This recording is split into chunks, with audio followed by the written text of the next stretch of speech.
சாய்ராம். சாய்பாபாவின் சரித்திரம். சாய் குடும்ப உறவுகளுக்கு பேரன்புகளுடன் அனு. நீங்கள் எல்லாருமே நம்ம சேனலுக்கு ரொம்ப நல்ல ஆதரவு கொடுக்குறீங்க. ரொம்ப ரொம்ப நன்றி. இதே மாதிரி தொடர்ந்து உங்களுடைய லவ் அண்ட் சப்போர்ட் எனக்கு கொடுத்துக்கிட்டே இருங்க. இன்றைக்கி தயவு செய்து எல்லா சாய் டிவோட்டீஸுமே இந்த லீலாவை கேட்டுருங்க. ஏன்னா ரொம்ப ரொம்ப சூப்பரான சாய் லீலா. கடைசி வரைக்கும் ஸ்கிப் பண்ணாமல் கேளுங்க. எனக்கு இது சொல்லவே ரொம்ப ஆசையாக இருக்குது. பாப்பா நம்ம கூட இருக்காரு அப்படின்றத நம்ம புரிஞ்சுக்கிறதுக்கான ரொம்ப பெரிய சாய் லீலா இது. அதை என்னால் முடிஞ்ச அளவுக்கு நான் ஷார்ட் அண்ட் ஸ்வீட்டாக நான் உங்களுக்கு சொல்லிடுறேன். ஸோ கடைசி வரைக்கும் இந்த வீடியோவை ஸ்கிப் பண்ணாமல் மட்டும் பார்த்துருங்க. கண்டிப்பாக உங்களுக்கு ரொம்ப பிடிச்ச சாய் லீலாவாக இருக்கும். இந்த வீடியோக்கு லைக் பண்ணுங்கள், முடிஞ்சால் 2 பேருக்கு ஷேர் பண்ணுங்கள். ஓகேவா? இந்த சாய் லீலா முடிஞ்சதுக்கப்புறம் ஒரு முக்கியமான அனௌன்ஸ்மெண்ட்டை நான் கொடுக்கணும். கடைசியில் கூட்டு பிரார்த்தனை இருக்கும். ஸோ கண்டிப்பாக அந்த கூட்டு பிரார்த்தனை வரைக்கும் கலந்துக்கோங்க. ஓகேவா? இன்றைக்கான சாய் லீலா எதை பற்றினதுன்னு பார்த்தீங்கன்னா, ஆக்சுவலாக இந்த சாய் லீலா சாய் சாகர் மேகசின் இதில் வந்திருக்கு 2009. இந்த லீலா யாருக்கு நடந்திருக்குன்னு பார்த்தீங்கன்னா, விவேக் மச்காரே அப்படிங்கிற ஒரு சாய் டிவோட்டிக்கு நடந்திருக்கு. இவர் மும்பையில் இருக்கவர். இவர் ஒரு சாய் டிவோட்டி.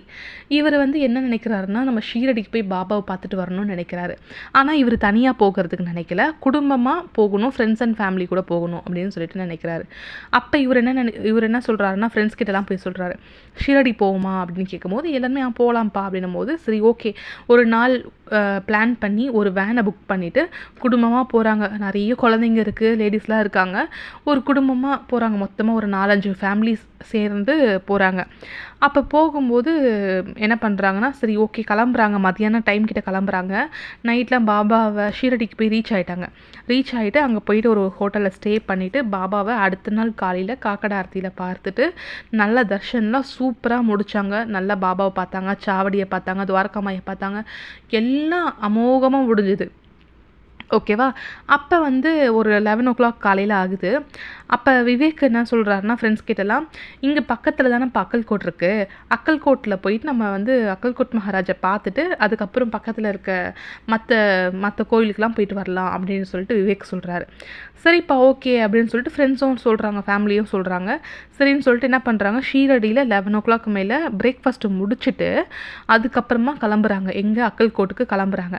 அவங்க கிளம்புறதுக்கு முன்னாடியே அந்த வேன் டிரைவர் கிட்ட கேட்குறாங்க. விவேக் கேட்குறாரு, எப்பா நம்ம அக்கல்கோட் போகிறோம், உனக்கு வழி தெரியும் தானே, பக்கத்தில் தானே இருக்குது அக்கல்கோட்டை, போய் கூட்டிகிட்டு போறியன்னு கேட்கும்போது, சார் வாங்க சார் போகலாம் சார் அப்படின்னு சொல்லிட்டு அந்த டிரைவர் சொல்கிறாரு. எல்லா டிரைவரும் சொல்கிறது தானே இது யூஸ்வலாக, தெரியலனாலும் தெரிஞ்ச மாதிரி காட்டிக்கிறது. சரி சார் அப்படின்னு சொல்லிட்டு இவரும் டிரைவரும் வாங்க கிளம்பலாம்னு சொல்லிட்டு கிளம்புறாங்க. ஆனால் பைபாஸ் வழியாக போனாலே 400 kilometers தான். ஓகேவா? ஆனால் இந்த டிரைவர் பாருங்கள், சுற்றிட்டு கடைசியில் அவங்க லஞ்சும் ஸ்கிப் பண்ணிட்டாங்க. வேனில் குழந்தைங்களாம் இருக்காங்க. இந்த டிரைவர்னால் லஞ்சும் வந்துடும் சொன்னதுனால லஞ்சும் ஸ்கிப் பண்ணியாச்சு. கடைசியில் இந்த டிரைவர் கொண்டு போய் எப்போ சேர்க்குறாரு பாருங்கள், நைட்டு ஒரு 11:30 அந்த டைமில் போய் சேர்க்குறாரு. ஒரு 11 o'clock மேலே போய் சேர்க்குறாரு. குழந்தைங்க எல்லாமே பசி தாங்க முடியாமல் அழுகுறாங்க. ஓகேவா? சரி ஓகே அக்கல்கோட் ரீச் ஆயாச்சு. அங்கே ஃபஸ்ட்டு லேடிஸ்லாம் இருக்காங்களே, ஒரு சேஃபாக ஒரு ஹோட்டலில் எங்கேனாச்சும் தங்க வச்சுட்டு அதுக்கப்புறமா நம்ம போகலாம் அப்படின்னு சொல்லிட்டு இவங்க யோசிக்கும் போது அங்கே எந்த ஹோட்டலுமே இல்லை. சன்ஸ்தானுமே கன்ஸ்ட்ரக்ட் பண்ணிகிட்ருக்காங்க. இவங்களால எங்கேயுமே ஸ்டே பண்ண முடியல. சரி வேறு வழி இல்லையேன்னு சொல்லிட்டு கன்ஸ்ட்ரக்ஷன்ஸ் நடந்திருக்க இடத்துலையும் கொஞ்சம் சேஃபாக அவங்க ஃபேமிலியில் இருக்கவங்கள விட்டுட்டு யாருனாச்சும் ஒருத்தவங்க சேஃபாக பார்த்துக்கிற அளவுக்கு வச்சுட்டு என்ன பண்ணுறாங்கன்னா, டிரைவரை கூட்டிகிட்டு மறுபடியும் எப்பா வாப்பா மெயின் ரோடு வரைக்கும்னா வா, எதனாச்சும் கடை இருக்கான்னு பார்ப்போம், குழந்தைங்களுக்கு பசி தாங்க முடியல, அழுக ஆரம்பிச்சுட்டாங்க, கடை இருந்தால் பார்த்து சாப்பாடு எதனா வாங்கிட்டு வரலாம் அப்படின்னு சொல்லிட்டு எல்லாமே போகிறாங்க. விவேக் போகிறாரு. அப்போ போகும்போது பாருங்கள், அங்கே எந்த கடையுமே இல்லைங்க. மெயின் ரோட்டில் ஒரே ஒரு வெத்தலைப்பாக்கு கடை இருக்குது. அந்த கடையுமே மூடி இருக்குது. அந்த கடைக்கு பக்கத்தில் ஒரு சின்னதாக டிஃபன் ஷாப் மாதிரி இருக்குது. இந்த இப்போ கிராமங்களெல்லாம் இந்த குடிசை வீடு மாதிரி இருக்கும்ல, சின்ன கடையாக இருக்கும்ல, அந்த மாதிரி ஒரு டிஃபன் ஷாப் இருக்குது.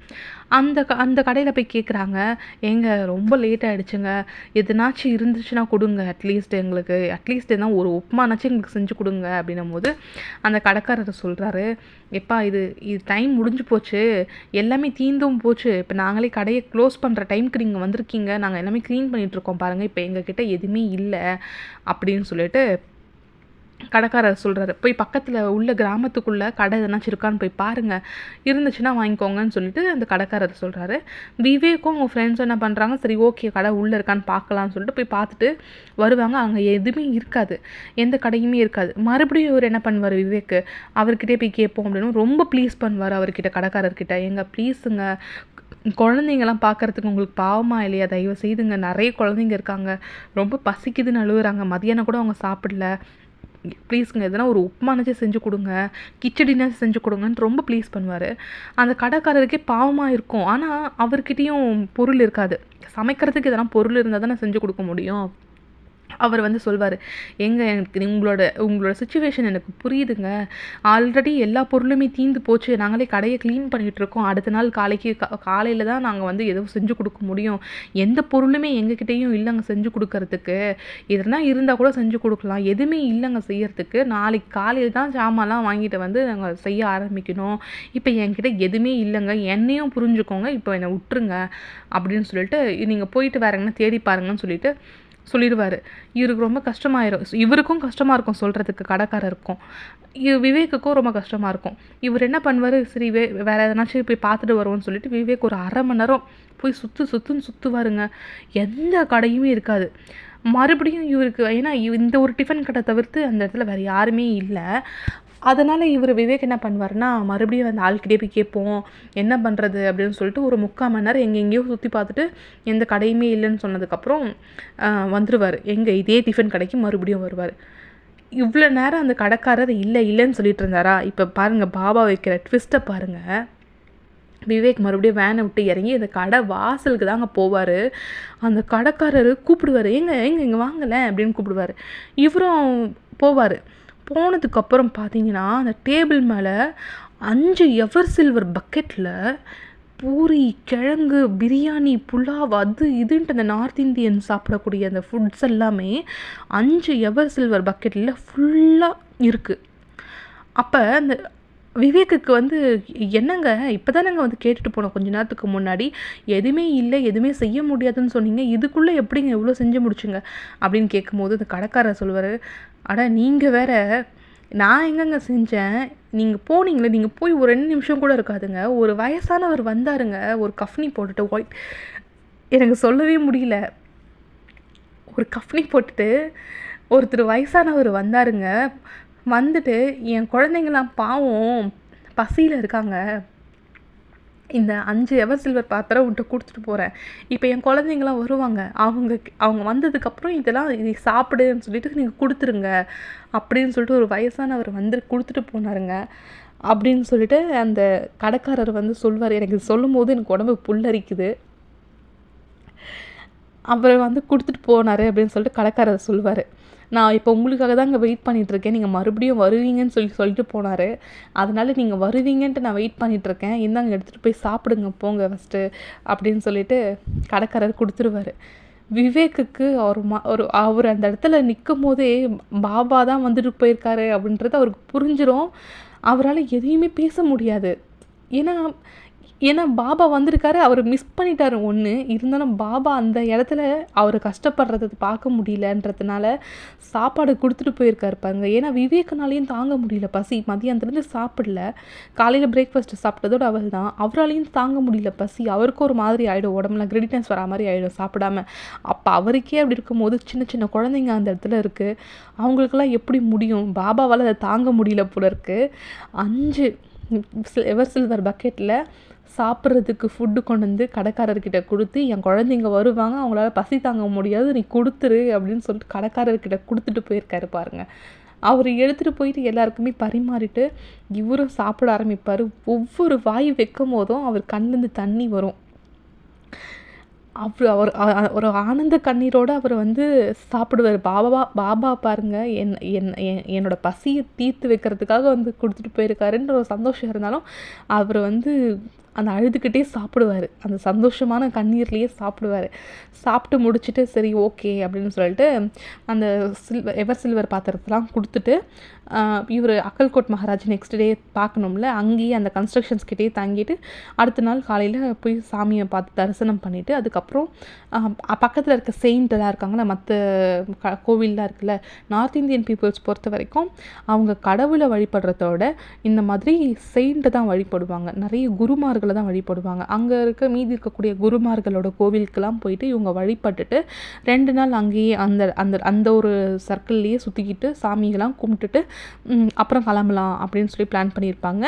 அதே மாதிரி கிளம்பும் போது என்ன பண்ணுவார்னா, விவேக்குக்கு தோணும், நம்மளுக்கு அன்றைக்கி சாப்பாடு கொடுத்தாருல பக்கெட்டில், அவருக்கு அந்த கடைக்காரருக்கு போயிட்டு ஒரு நன்றியை சொல்லிவிட்டு அந்த வயசானவர் வந்தாரா எப்படி இருக்காரு பார்க்குறதுக்கு கேட்கலாம் அப்படின்னு சொல்லிட்டு மறுபடியும் போகலாம் அப்படின்னு பிளான் பண்ணியிருப்பார்.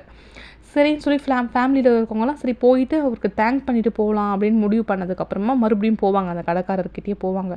போயிட்டு கேட்பாங்க, ஏங்க இந்த மாதிரி நாங்கள் நன்றி சொல்கிறதுக்கு தாங்க வந்தோம், அன்றைக்கி வந்து ஃபுட்டு கொடுத்துட்டு போனார்ல, ஒரு வயசானவர் வந்து கொடுத்துட்டு போனாருன்னு சொன்னீங்களே, அவர் மறுபடியும் வந்தாராங்க அப்படின்னு சொல்லிட்டு கேட்குறதுக்கு போனால் அந்த கடைக்காரர் சொல்வாருங்க, ஏங்க அந்த மாதிரி யாருமே வரலங்க, நானே அவரை அப்போ தாங்க பார்க்குறேன், நான் அவர் இது வந்து இந்த எவர் சில்வர் பக்கெட்லாம் கூட வந்து வாங்கவே இல்லை, இதெல்லாமே அப்படியே தான் இருக்குது, யாருன்னே தெரியல, நீங்கள் வந்துட்டு போன அடுத்த ஒரு 2-3 நிமிஷத்துலேயே அவர் வந்து கொடுத்துட்டு போனாருங்க, அதுக்கப்புறம் இந்த பொருள்லாம் கூட வாங்குறதுக்கு வரலைங்க அப்படின்னும் போது இந்த விவேக்னால அதை தாங்கவே முடியாது. பாபா எவ்வளோ பெரிய தாய் உள்ளம் கொண்டவர், நம்ம பசியில் இருக்கிறத அவரால் தாங்கிக்க முடியலையே அப்படின்னு சொல்லிட்டு அவர் அங்கேயே பாபாவை அப்படியே மானசீகமாக பாபாவை நினச்சிக்கிட்டு மனசுக்குள்ளே சந்தோஷப்படுவார். இருந்தாலும் பாபாவை மிஸ் பண்ணிட்டுமேன்ற ஒரு கவலை அவருக்கு இருக்கும். ஆனால் பாபா பாருங்கள், எனக்கு சொல்லிக்கிட்டே இருந்தால் கூட நம்மளுக்கு எப்படி சொல்கிறது, பாபாவோடைய பேரை சொல்ல சொல்ல சொல்ல நம்ம கர்ம வினைகள் போகும், நம்மளை பாபா விட்டுற மாட்டாருங்க, அவ்வளோதான் என்னால் சொல்ல முடியும். நீங்கள் 100% பாபாவை நீங்கள் நம்புனீங்கன்னா சத்தியமாக சொல்கிறேன், பாபா உங்களை விடவே மாட்டார். நீங்கள் எப்பேற்பட்ட பிரச்சனையாக இருந்தாலும் சரி, சில பேருக்கு வேலை கிடைக்கலன்னு இருக்கலாம், சில பேருக்கு பணம் பிரச்சனை இருக்கலாம், சில பேருக்கு மன ரீதியான பிரச்சனை இருக்கலாம், சில பேருக்கு சொல்லவே முடியாத அளவுக்கு பிரச்சனை கூட இருக்கலாம், யார்கிட்டையும் பகிர்ந்துக்க முடியாத பிரச்சனை கூட இருக்கலாம். நீங்கள் எந்த பிரச்சனையாக இருந்தாலும் சரி, நீங்கள் பாபா ஒருத்தரை மட்டும் பிடிச்சிருங்க, 100% உங்களை பாபா அந்த விஷயத்துலேருந்து மீட்டு கொண்டு வந்துடுவார். அதை நீங்கள் வேறு யாருக்கு உங்களுக்கு பாபா கொடுக்குற ஹெல்ப் மாதிரி உங்கள் ஃபேமிலியும் கொடுக்க முடியாது, உங்கள் ஃப்ரெண்ட்ஸும் கொடுக்க முடியாது, யாருமே அந்த ஹெல்ப் மாதிரி கொடுக்க முடியாது. பாபா மட்டும்தான் உங்களை கரை சேர்ப்பார்.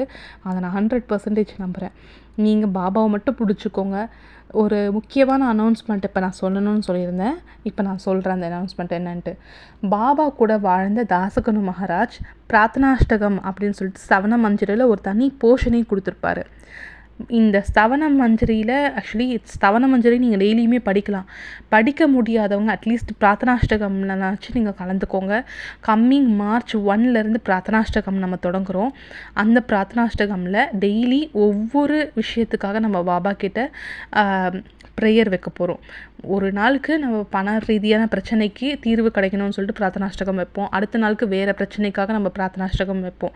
ஆனால் நீங்கள் அந்த ப்ராப்ளத்துக்காக நீங்கள் பாபா கிட்ட வேண்டுறீங்கனாலும் சரி, இல்லை வேறு எதுனாச்சும் உங்களுக்கு ஒரு முக்கியமான கோரிக்கை இருக்கும் கரெக்டாக, அந்த ஒரே ஒரு கோரிக்கையை 48 நாட்களுக்கு ஒரு மண்டலம்னா 48 நாள், அந்த 48 நாளுக்கு நீங்கள் பாபா கிட்ட பிரார்த்தனாஷ்டகம் டைமில் வைங்க. எவ்ரிடே மார்னிங் 5:30 பிரம்ம முகூர்த்தம் டைமில் பிரார்த்தனாஷ்டகம் வரும். அந்த பிரார்த்தனாஷ்டகத்தில் நீங்கள் வந்து கலந்துக்கோங்க. உங்களுக்கு முக்கியமான கோரிக்கை எந்த கோரிக்கையோ அந்த ஒரு கோரிக்கையை மனசில் நினச்சிக்கிட்டு 48 நாள் நான் பிரார்த்தனாஷ்டகத்தில் கலந்துக்கிறேன்னு சங்கல்பம் பண்ணிக்கிட்டு நீங்கள் வந்து பிரார்த்தனாஷ்டகத்தில் கலந்துக்கோங்க. அந்த 48 நாட்களுக்குள்ளே உங்களுடைய வேண்டுதல்கள் நிறைவேறும். அப்படி இல்லைன்னா உங்கள் கண்ணு முன்னாடியே அந்த பிரார்த்தனை வந்து ஒரு முன்னேற்றத்தை கொடுக்கறத நீங்கள் உங்கள் கண் கூட நீங்கள் பார்ப்பீங்க. தாசகனு மகாராஜ் அந்த ஸ்தவன மஞ்சரியை பாபா உயிரோடு இருக்க காலத்துலேயே எழுதியிருக்கிறது. அதில் ஸ்தவன மஞ்சரியில் 3 தடவை சத்தியம் பண்ணியிருப்பார் தாசகனு மகாராஜ். ஸோ உங்களுடைய பிரார்த்தனையும் சத்தியமாக நிறைவேறும். நீங்கள் பாபாவை நம்புறீங்கன்னா, ஸ்தவன மஞ்சரியை நம்புறீங்கன்னா, தயவுசெய்து இந்த பிரார்த்தனாஷ்டகத்தில் கலந்துக்கோங்க. 48 நாட்கள் தொடர்ந்து கலந்துக்கோங்க. கடைசி வரைக்கும் பிரார்த்தனாஷ்டகம் முடிகிற வரைக்கும் வரைக்கும் கலந்துக்கோங்க. சரியா? டெய்லி காலையில் 5:30க்கு பிரார்த்தனாஷ்டகம் நடக்கும். நான் வேறு விஷயத்துக்கு டெய்லியுமே ஒரு ப்ரேயரை வச்சு பாபா கிட்ட பிரார்த்தனாஷ்டகம் வைப்பேன். பட் உங்கள் மனசுக்குள்ளே வேறு எதுனா உங்கள் பிரார்த்தனைகள் இருந்தாலும் அந்த டைமில் நீங்கள் உங்கள் பிரார்த்தனையை வச்சுக்கோங்க பாபா கிட்ட. 5:30க்கு தான் கலந்துக்கணுமா, மற்ற டைமில் கலந்துக்கக்கூடாதான்னு கேட்டிங்கன்னா அப்படிலாம் ஒன்றும் கிடையாது. நீங்கள் சில பேர் உடம்பு சரியில்லாமல் இருப்பீங்க, வயசானவங்க காலையில் டைமில் எழுந்துக்க முடியாமல் இருப்பீங்க, சில பேர் வேறு எதனா ரீசன்னால் கூட எழுந்துக்க முடியாமல் இருக்கலாம். நீங்கள் எப்போ ஓப்பன் பண்ணி நீங்கள் பிரார்த்தனாஷ்டகத்தில் கலந்துக்கிட்டாலும் எந்த பிரச்சனையுமே இல்லை. நீங்கள் தாராளமாக எந்த டைமில் வேணால் பிரார்த்தனாஷ்டகத்தில் கலந்துக்கலாம். ஸோ அட்லீஸ்ட் அந்த ஒரு 10 நிமிஷம் கலந்துக்கிட்டிங்கன்னா நம்மளோட லைஃப்பில் பாபா நிறைய மிராக்கிள்ஸ் பண்ணுவாருன்றதை நான் 100% நான் நம்புகிறேன். ஸோ நீங்கள் பாபா நம்பினீங்கன்னா கண்டிப்பாக கலந்துக்கோங்க. கடைசி வரைக்கும் உங்கள் பிரார்த்தனைகளை 48 நாட்கள் வரைக்கும் பாபா காலடியில் வைங்க. கண்டிப்பாக உங்கள் பிரார்த்தனைகள் நிறைவேறும். ஓகேவா? ஓம் சாய்ராம். இதே மாதிரி நம்ம சேனலுக்கு 11 சப்போர்ட் கொடுங்க. இப்போ கூட்டு பிரார்த்தனை பாபா கிட்ட வைப்போம். இன்றைக்கான கூட்டு பிரார்த்தனை நான் மறுபடியும் சொல்கிறேன்.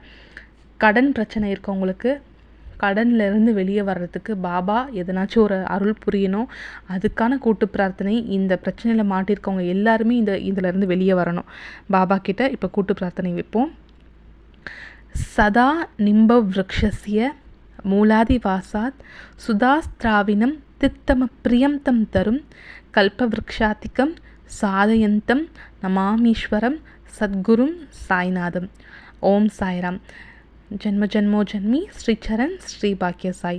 ஸ்ரீ சாயியை பணிக, அனைவருக்கும் சாந்தி நிலவட்டும். ஓம் சாய்ராம். ஜெய் சாய்ராம்.